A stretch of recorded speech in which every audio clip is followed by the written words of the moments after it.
नमस्कार, मैं हूं संजय शर्मा। आप देख रहे हैं 4 PM न्यूज नेटवर्क। चुनाव का आगाज शुरू हो गया। पहले चरण के नामांकन समाप्त और प्रधानमंत्री के आगमन उत्तर प्रदेश में शुरू। उत्तर प्रदेश वो राज्य है जहां के पायदान से भारतीय जनता पार्टी केंद्र की सत्ता तक पहुंचना चाहती है। अजीत सिंह के पुत्र जयंत चौधरी कल प्रधानमंत्री के साथ होंगे और बड़ा सवाल होगा कि क्या उस इलाके के जाट महिला खिलाड़ियों के सम्मान की बात भूल जाएंगे, गदगद हो जाएंगे जयंत चौधरी को, या फिर कुछ बड़े सवाल उठेंगे कि जो खिलाड़ियों की महिला खिलाड़ियों की जो जाट बेटियां थी उनकी दुर्दशा हुई, जो किसानों के साथ व्यवहार हुआ, ये सब बड़े मुद्दे रहते हैं या नहीं रहते हैं, इसका आकलन होगा। भारतीय जनता पार्टी के लिए बंगाल और बिहार एक बड़ा चुनौती बन के अभी भी उभर रहे हैं, जहां से वो अपना ऑपरेशन कामयाब नहीं कर पा रही है। पंजाब में अकाली दल ने साथ छोड़ दिया, अकाली दल साथ नहीं आया। भले वो कितने ही छापे पड़वा लें, आम आदमी पार्टी पे गिरफ्तारी करा ले, लेकिन पंजाब में माहौल नहीं बन पाया। लेकिन माहौल बना कहाँ? हम लोग सोच रहे थे कि चुनाव के पहला दिन जब नामांकन समाप्त होगा तब तक सिर्फ राम मंदिर राम मंदिर राम मंदिर होगा, लेकिन पूरे नेपथ्य से राम मंदिर गायब है। आप बताइए, गोदी मीडिया के चैनलों पर भी आपने बहुत दिनों से राम मंदिर की चर्चा नहीं सुनी होगी। तो क्या कारण है कि भारतीय जनता पार्टी इस रणनीति को बदलने पे मजबूर हो गई? चुनाव में राम मंदिर का अभी तक उतना आक्रामक प्रभाव दिखाई नहीं दिया। क्या ये मोदी जी संघ को ठिकाने लगाने की प्लानिंग में कर रहे हैं? संघ का बहुत प्यारा मुद्दा था राम मंदिर, और मोदी जी और संघ के क्या रिश्ते हैं, मुझे यह आपको बताने की जरूरत नहीं है। तो क्या खिचड़ी पक रही है इन रिश्तों के बीच में, और रिश्तों की गर्माहट क्या चुनावों पर असर डालेगी? कौन से बड़े मुद्दे हैं जो इस चुनाव में बनकर उभरेंगे, और जब उभरेंगे तो भाजपा का क्या परिणाम होगा? इन सारी बातों की आज चर्चा करेंगे हम अभय दुबे जी के साथ। जाने माने देश के पत्रकार, तमाम बड़े टीवी चैनलों पर आप उनको देखते रहते हैं, बहुत अच्छा बोलते हैं, बहुत अच्छी टिप्पणी करते हैं। सीधे चलता हूं अभय दुबे जी के पास। आपसे रिक्वेस्ट करता हूं, चैनल को ज्वाइन कीजिएगा, सब्सक्राइब करिएगा, अपनी राय से बताइएगा। चलते हैं अभय दुबे जी के पास। 4 PM न्यूज नेटवर्क में स्वागत है अभय दुबे जी आपका। जी, चुनाव का पहले चरण का नामांकन कल खत्म हो गया। जी। लग रहा था कि हर नामांकन से पहले ही राम मंदिर का मुद्दा इतनी हवाओं में तैर जाएगा, जी। लेकिन किसी भी मंच पे, किसी भी प्रधानमंत्री के मंच पे, जेपी नड्डा के मंच पे, अमित शाह जी के मंच पर हुँ। कहीं राम मंदिर जिक्र में आ ही नहीं रहा है। तो राम मंदिर कहाँ चला गया? देखिए, मुझे तो पहले ही से लग रहा था, मुझसे बार-बार जब राम मंदिर बनने की चर्चा चल रही थी और तारीख घोषित हो गई थी और कहा इस दिन प्रधानमंत्री प्राण प्रतिष्ठा करेंगे, तो मुझसे बार-बार हर टीवी मंच पर ये पूछा जाता था कि क्या राम मंदिर मुद्दा बनेगा? और लगभग सभी लोग, जिनमें कुछ हमारे अच्छे मित्र भी शामिल थे और सारे एंकर एक स्वर से बोल रहे थे कि राम मंदिर ही केंद्रीय मुद्दा होगा अगले चुनाव का। हमारे एक मित्र ने, जिनकी मैं बड़ी इज्जत करता हूं और वो कोई भारतीय जनता पार्टी के समर्थक नहीं है, उन्होंने तो बहुत स्पष्ट रूप से कहा कि अब तो बिल्कुल क्लियर हो गया है, साफ हो गया है कि राम मंदिर ही मुद्दा होगा। लेकिन मेरा ये कहना था कि राम मंदिर मुद्दा नहीं होगा। मेरा कहना था कि राम मंदिर की हैसियत, आपको ध्यान होगा मैंने 4 PM के मंच पे भी ये बात कही थी, राम मंदिर की हैसियत ज्यादा से ज्यादा पृष्ठभूमि में चलने वाले उस संगीत की होगी, जो कि फिल्मों में पृष्ठभूमि में एक जोरदार संगीत चलता रहता है, जिससे अग्रभूमि में चलने वाली गतिविधियां जो हैं वो और प्रभावी हो जाती हैं। तो भारतीय जनता पार्टी और खासतौर से नरेंद्र मोदी खुद ही नहीं चाहते थे कि राम मंदिर केंद्रीय मुद्दा बने। आपको ध्यान होगा कि राम मंदिर न 2014 में केंद्रीय मुद्दा था, न 2019 में केंद्रीय मुद्दा था। राम मंदिर 2024 में भी केंद्रीय मुद्दा नहीं बनने वाला था, क्योंकि मीडिया में जल्दबाजी में सारे विश्लेषण किए जाते हैं, लोग गहराई में नहीं जाते, इसलिए इस तरह की बातें की जा रही थी कि राम मंदिर मुद्दा होगा। मेरा मानना है कि राम मंदिर को मुद्दा बनाने का मतलब ये था कि नरेंद्र मोदी राष्ट्रीय स्वयंसेवक संघ की जो रणनीति है, राष्ट्रीय स्वयंसेवक संघ की जो प्राथमिकताएं हैं, राजनीतिक प्राथमिकताएं हैं, उनके सामने समर्पण कर देते। और नरेंद्र मोदी ने गलत सही जो भी किया हो, ना तो गुजरात के मुख्यमंत्री के तौर पर उन्होंने कभी संघ के सामने समर्पण किया और ना ही देश के प्रधानमंत्री के तौर पर संघ के सामने समर्पण किया। संघ की गर्ज होती है उनका समर्थन करना, और संघ अपनी गर्ज से, क्योंकि संघ के चेहरे पर चमक आ रही है, उसके दफ्तरों का आधुनिकीकरण हो रहा है, संघ के अंदर बड़े पैमाने पर पूंजी प्रवाह हो गया है, संघ के वरिष्ठ प्रचारक, अब बिल्कुल जैसे कांग्रेस के नेता सत्ता में इधर उधर घूमते थे सत्ता का उपभोग करते हुए, उस तरह संघ के प्रचारक सत्ता में उपभोग करते हुए घूमते हैं। और प्रचारकों की सेवा करने वाले लोग भी तरह तरह के हैं, वो सब भी लगे लगे रहते हैं। तो उनको लग रहा है कि वो बिल्कुल इस वक्त शिखर पर हैं। तो वो सत्ता, वो इसलिए नरेंद्र मोदी के साथ है, इसलिए नहीं नरेंद्र मोदी को पसंद करते हैं, वो नरेंद्र मोदी के साथ इसलिए हैं क्योंकि उन्हें सत्ता का लाभ प्राप्त हो रहा है, और वो लाभ हर तरह का है, वो जायज नाजायज हर तरह का लाभ है, वो उनको प्राप्त हो रहा है।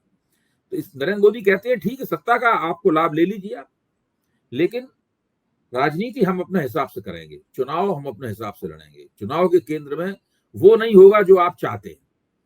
मेरा मानना यह है, और इसीलिए जब राम मंदिर की प्राण प्रतिष्ठा हो रही थी, उस वक्त भी राष्ट्रीय स्वयंसेवक के सरसंघचालक मोहन भागवत उसके केंद्र में नहीं थे। उनकी हैसियत दोयम नहीं, मैं कह चुका हूं, उनकी हैसियत तीसरे दर्जे पे थी। जो सज्जन उस प्राण प्रतिष्ठा में मौजूद नहीं थे, अमित शाह, उनकी हैसियत उनके बाद थी। तो ये स्थिति थी, तो वो राम मंदिर को तो मुद्दा बनना ही नहीं था। हाँ, राम मंदिर ने, जो भारतीय जनता पार्टी ने एक विमर्श बनाया है, हिंदुत्ववादी विमर्श बनाया है, जिससे पूरे देश की राजनीति वामपंथी से दक्षिणपंथी हो गई है 90 के दशक के बाद में, तो राम मंदिर उस विमर्श के केंद्र में है। और अयोध्या का मंदिर बनने से वो विमर्श थोड़ा और ज्यादा स्पष्ट होकर लोगों के सामने गया है। अब जो कुछ है राम मंदिर की जो गहमा गहमी है, वो अयोध्या तक ही सीमित रह गई है। ऐसी बात नहीं, अयोध्या में गहमा गहमी नहीं है। वहां तो अगर कोई अयोध्या जाए, हमारे कई मित्र अयोध्या गए हैं, कुछ वहीं के रहने वाले हैं, तो वो सब बताते हैं आके कि वहां पर पूरी गहमा गहमी है, वहां बसों भर भर के लोग जा रहे हैं, और जितने जो दर्शन वगैरह भी चल रहा है, एक उन्होंने कैंप भी बनाया है, तो वो सब, तो वो सारी गतिविधियां तो चल रही हैं, लेकिन राजनीति के ऊपर वो सीधे सीधे बिल्कुल प्रभावित नहीं करता। मैंने तो पिछले 1 महीने से राम मंदिर का नाम ही नहीं सुना है, टीवी के ऊपर और अखबारों में नहीं देखा, एक चर्चा नहीं है, एक बयान नहीं है उसके ऊपर। बिल्कुल राजनीति अलग तरीके से चल रही है, ऐसा लगता है राम मंदिर का उससे कोई ताल्लुक ही ना हो। बस केवल अभी जो अरुण गोविल को उन्होंने मेरठ से टिकट दिया, जब अरुण गोविल को मेरठ से टिकट दिया, तब ये जरूर कहा गया कि अब भाई वो रामचंद्र जी का उन्होंने रोल किया था रामानंद सागर की रामायण में, अब वो आगे बढ़कर जगह जगह जाकर भारतीय जनता पार्टी का प्रचार करेंगे। तब हमारे एक मित्र ने याद भी दिला दिया कि ये वही अरुण गोविल हैं जिन्होंने एक जमाने में विश्वनाथ प्रताप सिंह का प्रचार करने गए थे, ये पूरा रामचंद्र जी का कॉस्ट्यूम पहन के। तो ये लगता है कि आपको कि भारतीय जनता पार्टी का जो कार्यकर्ता इतना उत्साहित था कि राम मंदिर का गांव-गांव में हम चावल भेज रहे हैं, प्रसाद भेज रहे हैं, और जो गांव में ये था कि भाई हम मंडल बनाम कमंडल की लड़ाई में मंडल को पीछे छोड़ेंगे कमंडल से, तो क्या वो रूपरेखा बदल दिया उन्होंने? उनको लग रहा है कि जातियों के विभाजन नहीं हो रहा है, अमित शाह का जातियों का गणित काम कर रहा है? मुझे ऐसा लग रहा है कि ये योजना जिसको हम लोग पुरानी आदत हम लोगों की इस तरह की है, इसके मुताबिक हम संघ और भाजपा को मिला देते हैं आपस में। मान लेते हैं जो संघ कर रहा है, मान लेते हैं भाजपा भी वही कर रही है, और जो भाजपा कर रही है हम मान लेते हैं संघ भी वो कर रही है। हम लोगों को अपना ये रवैया बदलना चाहिए। जो भाजपा कर रही है जरूरी नहीं कि संघ वो कर रहा हो, और जो संघ की योजना हो जरूरी नहीं कि भाजपा उस योजना का पालन करे। ये था कि सब जगह अक्षत बांटा जाएगा, ये होगा, और सब जगह राम मंदिर की वो जगह जगह रामायण होगी और फलाना, जो हम लोगों को बहुत बड़ा आंकड़ा हम लोगों ने दिया था, मैं भी उनमें से एक हूँ, स्वीकार करता हूँ। अब आंकड़ा हम लोगों ने दिया था, वो दरअसल भारतीय जनता पार्टी का एजेंडा नहीं था, वो राष्ट्रीय स्वयंसेवक संघ का एजेंडा रहा होगा। संघ अपने स्तर पर जितना कर पाया उसने किया होगा। भारतीय जनता पार्टी को तो थोड़े दिन बाद चुनाव लड़ना था, और चुनाव लड़ने की गतिविधियां, चुनाव लड़ने की प्रक्रिया अलग तरह की होती है। उसका राम मंदिर की राजनीति से ताल्लुक केवल इतना होता है कि ये दोनों ओवरलैपिंग हैं, परस्पर व्यापी हैं, दोनों एक दूसरे को सपोर्ट करती हैं, और राम मंदिर आंदोलन से भारतीय जनता पार्टी को राजनीति को लाभ हुआ है। इसके अलावा मेरे ख्याल से इन दोनों के बीच में ऐसा कोई सीधा संबंध नहीं है। उधर राम मंदिर में कुछ घटना घटित हुई, इधर राजनीति प्रभावित हुई। हाँ, ये अब तो राम मंदिर का केवल एक बात उपयोग इतना रह गया है कि जब किसी को कांग्रेस छोड़नी होती है या विपक्ष को छोड़ना होता है, तो वो कहता है कि भाई ये राम मंदिर में नहीं गए प्राण प्रतिष्ठा में, इसलिए इसके विरोध में हम छोड़ रहे हैं। जैसे मोरवाडिया ने छोड़ी तो ये तर्क दिया। अब वो केवल एक इस तरह की दलील बन के रह गया। लेकिन हाँ, ये बात तो आपकी ठीक कह रहे हैं कि मंदिर इतना बड़ा मुद्दा बनता हुआ नज़र नहीं आ रहा जितनी उम्मीद है। लेकिन चुनाव में रंग भी उतना नहीं चढ़ रहा। मैं देख रहा हूँ कि कांग्रेस नेपथ्य में है और कहीं पूरे दिन भर गोदी मीडिया पे जो चुनाव की जंग है वो ईडी की दिखाई दे रही है। केजरीवाल बनाम भाजपा। दिन भर उसी की विमर्श, उसी की चर्चा, के कविता का, केजरीवाल का। तो आपको क्या लग रहा है ये गोदी मीडिया इंटेंशनली कांग्रेस को पीछे धकेलने की बात कर रहा है या फिर कोई और पीछे और देखिए, कांग्रेस तो गोदी मीडिया के एजेंडे में कभी थी भी नहीं। अब चुनाव के दौरान तो गोदी मीडिया ने जिस तरीके से भारतीय जनता पार्टी और नरेंद्र मोदी की सेवा करने की ठान ली है, उस लिहाज से तो वो कांग्रेस को अब चुनाव के दौरान तो कोई भी प्रमुखता देने वाले नहीं है। जब तक कि कोई, ज्यादातर कांग्रेस के खिलाफ जो नकारात्मक चीजें होती हैं वही सामने आती हैं, जैसे कि मान लीजिए सुप्रिया श्रीनेत के एक्स वाले हैंडल के ऊपर कंगना राणावत की तस्वीर लगा के एक आपत्तिजनक पोस्ट हो गई, तो उस पर तमाम हंगामा जो जितना होना तो वो हुआ। लेकिन अब आप देखिए, ममता बनर्जी के खिलाफ दिलीप घोष ने जो कहा उसके ऊपर कोई चर्चा नहीं हुई। दिलीप घोष ने कम घिनौनी बात नहीं कही ममता बनर्जी के खिलाफ, लेकिन ना भारतीय जनता पार्टी ने दिलीप घोष का मुंह बंद किया, न दिलीप घोष को लताड़ लगाई और न ही मीडिया ने उस सवाल को उठाया। केवल अखबारों में एक खबर छप गई। तो उसका हाल तो हमने कल आपसे बातचीत के दौरान कहा था कि कल का दिन तो आंदोलन प्रदर्शनों की प्रतियोगिता का था। आम आदमी पार्टी अलग से कर रही थी प्रतियोगिता, और वो प्रधानमंत्री दफ्तर का घेराव करने जा रही थी, और वो उधर से अरविंद केजरीवाल का इस्तीफा मांग रहे थे। वो पुलिस का दोनों के प्रति सलूक किस तरीके का था। हाँ, कल पुलिस एक आंदोलन को प्रोत्साहित कर रही थी, प्रायोजित कर रही थी, और दूसरे को आंदोलन होने ही नहीं दे रही थी। दिल्ली में वो फोटो वायरल हो रहा है, पत्रकार का गला दबा दिया, एक पत्रकार का हाथ टूट गया। दिल्ली पुलिस इतने निरंकुश तरीके से पेश आई कि किसी ने सोचा नहीं था। उधर राजनीति जो है उफान पर है। पंजाब में खास तौर से 2 सांसद बीजेपी ने ज्वाइन करा लिए हैं, तो बीजेपी गदगद है कि कांग्रेस से आगे आम आदमी पार्टी ने। पंजाब में क्या संभावना देख रहे हैं आप? कहीं कुछ उम्मीद है कि बीजेपी को? देखिए, भारतीय जनता पार्टी का कीर्तन लगातार होता रहता है। अब जैसे कि ये एक आम आदमी पार्टी के सांसद चले गए रिंकू, एक कांग्रेस के सांसद आ गए, तो उसके बाद में यहाँ पर गोदी मीडिया में लगातार कीर्तन शुरू हो गया है कि पंजाब में भाजपा के पक्ष में पंजाब करवट ले रहा है। तो मैंने उनसे पूछा, ऐसा आप कैसे सोच रहे हैं?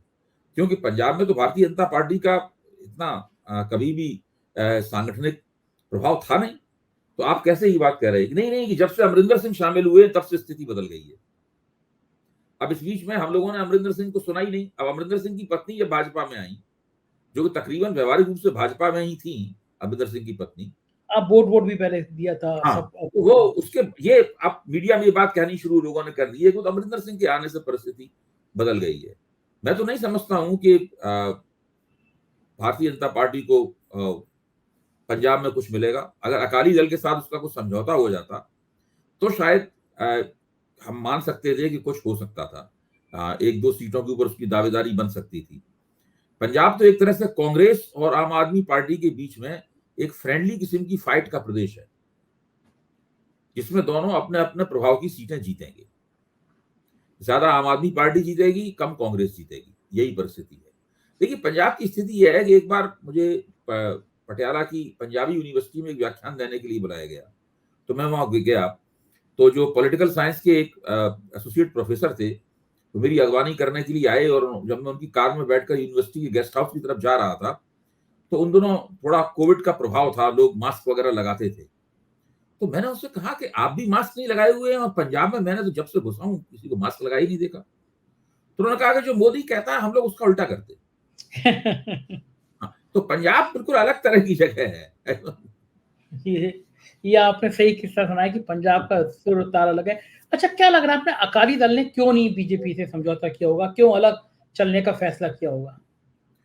देखिए, अकाली दल भारतीय जनता पार्टी समझौता कर लेता तो थोड़ी बहुत जो उसने किसान आंदोलन, देखिए पंजाब किसान आंदोलन का गढ़ है।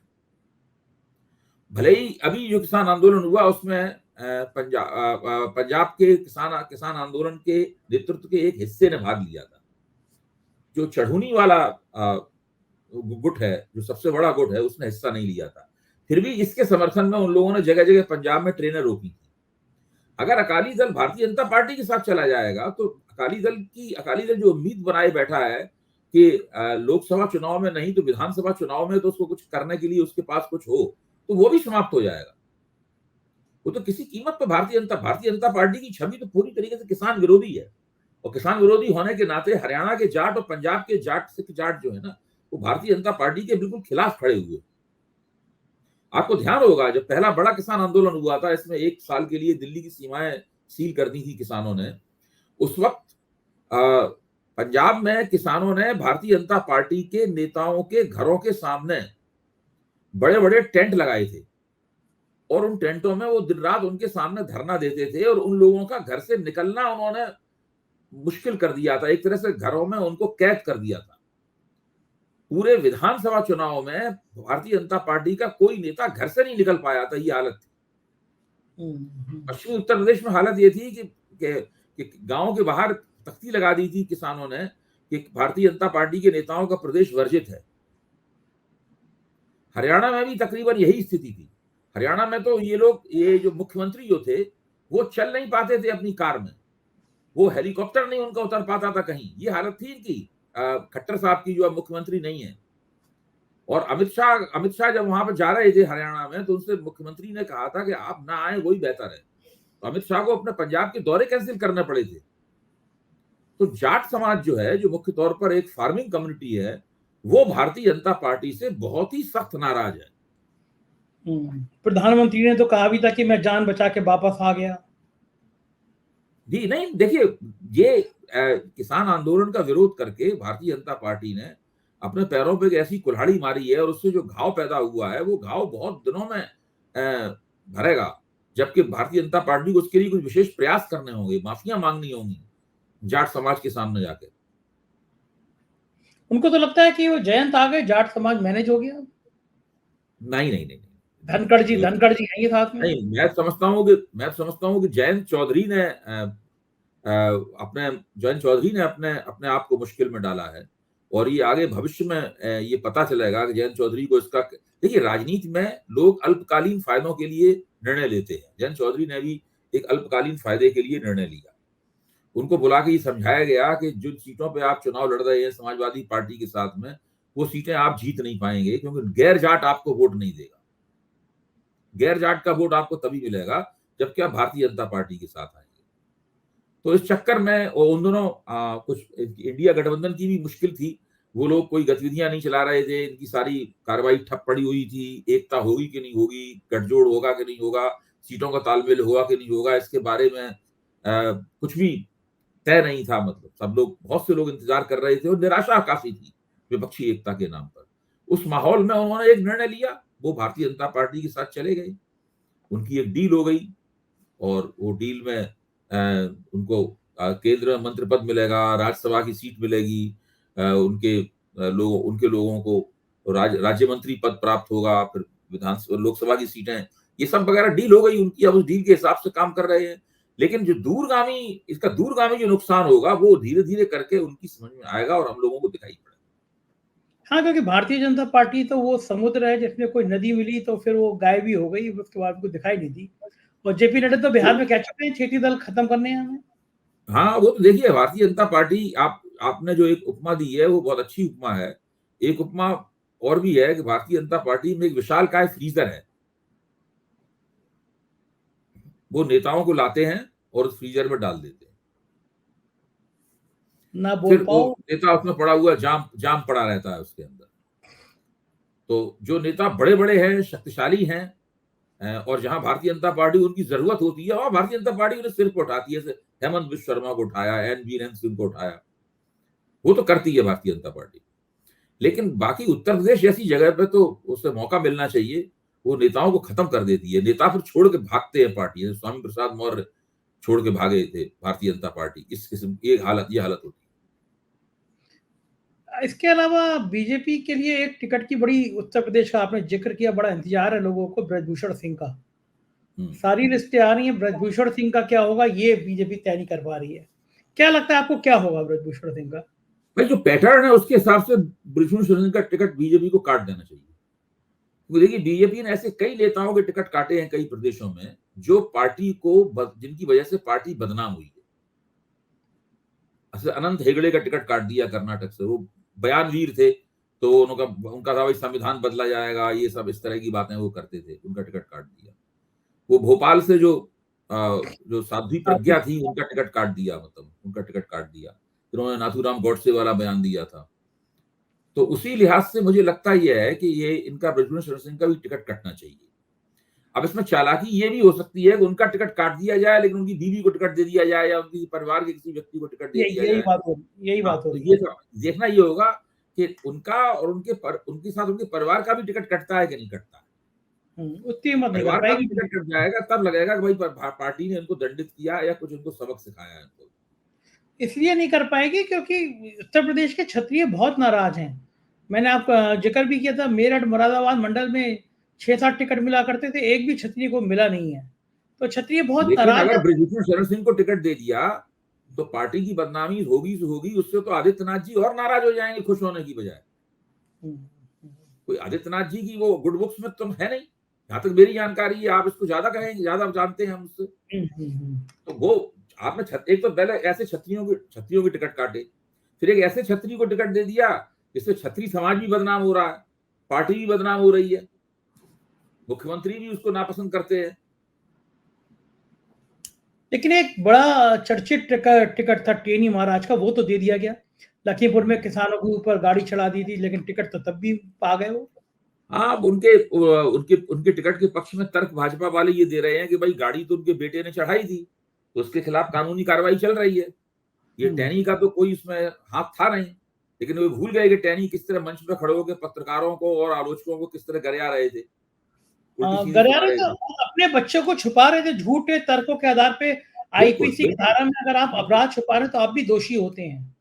और एक जनरल मैसेज तो था ही ना कि किसानों में नाराजगी तो थी कि टेनी के लड़के ने गाड़ी चढ़ा दी, किसान मर गए और टेनी उनका सपोर्ट कर रहे थे। लेकिन बीजेपी को लगा सब सीट जीत के तो हम तो टेनी को फिर टिकट दे दें। हाँ, जो विधानसभा चुनावों में चूंकि उस इलाके में भारतीय जनता पार्टी का नतीजा ठीक रहा, अच्छा रहा, तो शायद वो बात टैनी के पक्ष में गई होगी। देखिए इसमें क्या है, हमारे और आपके जैसे लोग जब टिकट बढ़ते हैं तो उसमें देख के समझना चाहते हैं कि इसमें पैटर्न क्या है, इसके अंदर स्ट्रेटेजिक पैटर्न क्या है। तो अगर आप देखें तो भारतीय जनता पार्टी के टिकट वितरण में दो तरह के स्ट्रेटेजिक पैटर्न नजर आते हैं।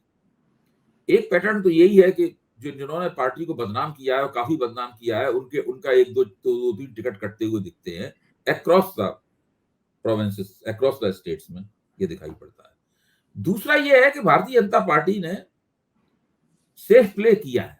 अब देखिए 2014 में भारतीय जनता पार्टी ने तकरीबन 99 टिकट काटे थे 2009 के मुकाबले 99 टिकट काटे थे।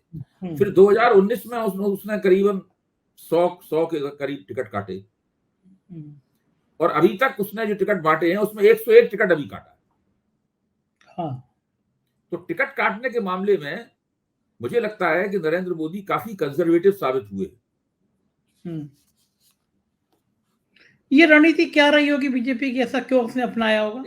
ऐसी रणनीति केवल दो वजहों से अपनाई जाती है। पहली वजह तो आप बहुत ज्यादा आपको आत्मविश्वास हो कि कोई हमारा कुछ नहीं बिगाड़ सकता, हम जिसको चाहे टिकट दे दें। हमारे पहले से जो स्थापित एमपी है, अगर उसने कुछ ठीक किया हो नहीं किया उसके खिलाफ जो भी एंटी इनकम्बेंसी हो, वोट हमारे नाम पे मिलेगा, तो हम फिर भी टिकट दे देंगे। एक तो ये बात हो सकती है। दूसरी बात हो सकती है कि पार्टी का अपने आप को फंसा हुआ महसूस करती है। अगर पार्टी फंसा हुआ महसूस करेगी तो फिर वो सोचेगी कि हमने टिकट काट दिया तो ये कुछ थोड़ा बहुत वोट इधर उधर कर दिया तो हम गड़बड़ा जाएंगे। ये दो बातें होती हैं जिनकी वजह से कटता है। एक आखिरी इसकी वजह से नहीं कटता है। एक आखिरी राज्य और है जिसकी मैं चर्चा करना चाहूंगा, वो है बंगाल। बंगाल में भारतीय जनता पार्टी बहुत तिकड़मे कर रही है, और लेकिन क्या लग रहा है कि बंगाल में बीजेपी को जितनी पिछली सीटें थी वो उतनी मेंटेन हो पाएंगी? देखिए अभी मैंने एक क्लिप देखा था जो एक्स पे चल रहा था। उस क्लिप में ये था कि दिलीप घोष 3-4 लोगों के साथ जा रहे हैं सड़क पे, उनके और जब मैंने बड़ा करके देखा उसको तब दिलीप घोष की शक्ल साफ नजर आई, और वो सब गले में वही भाजपा वाले पटके डाले हुए हैं और लोग पीछे से गालियां देते हुए जा रहे हैं, सब बंगला में या बीच बीच में हिंदी भी आती है, और उनके हाथ में कागज के गुल्ले उल्ले हैं, वो फेंक के मार रहे हैं उनको। फिर अचानक पीछे से एक आदमी उछल के जो है दिलीप घोष के एक साथी के लात देता है पीछे से, वो गिर पड़ता है, दिलीप घोष उसको उठाते हैं, फिर आगे बढ़ जाते हैं। फिर भी उस आदमी की खास तौर से थोड़ी बहुत ठुकाई वहां पे होती है और काफी अच्छी खासी, मतलब उसको थप्पड़ मारना, एक ने उसके हाथ में एक डंडा था, एक पटकुन्ना सा, उसके कपड़े धोए जाते हैं, वो 2-3 साड़ उसकी पीठ में मारता है। तो ये सीन बड़ा, मतलब, और दिलीप घोष बिल्कुल चुप है, कुछ नहीं कह रहे, बस वो किसी तरीके से उस जगह से जो है वो आगे निकल जाना चाहते हैं। और वो आक्रामक रूप से वो लोग जो है, मतलब किसी बात की शिकायत कर रहे हैं, समझ में नहीं आ रहा है, और वो हिंसा पे आमादा है। तो वो क्लिप जो है वो मैंने, ये करीब हफ्ते भर पहले की बात है, मैंने अपने कुछ पत्रकार साथियों को दिखाया। तो लोगों की राय ये थी कि अगर भाजपा को 10 सीटें भी मिल जाएं पश्चिम बंगाल में तो बड़ी बात है। तो 8 सीटों का नुकसान तो इनको वहां होने जा रहा है। ये इतना ही नुकसान लोग कह रहे हैं कि हरियाणा में भी होगा भारतीय जनता पार्टी को। देखिए, हरियाणा में अगर कांग्रेस ने अपने पत्ते ठीक से खेले और जाट समाज की अच्छी गोलबंदी हुई तो भाजपा को वहां भी नुकसान होगा। बाप रे बाप, ये तो अगर ऐसा होगा तो फिर तो 272 के आंकड़ा भी थोड़ा आसान लगता नहीं है। मैं तो हमेशा ही सबसे कहता हूं कि भाई 400 तो तब मिलेंगी जब भारतीय जनता पार्टी पहले 2272 प्राप्त करे और फिर उसके बाद 303 प्राप्त करे, तभी तो 370 तक पहुंचेगी।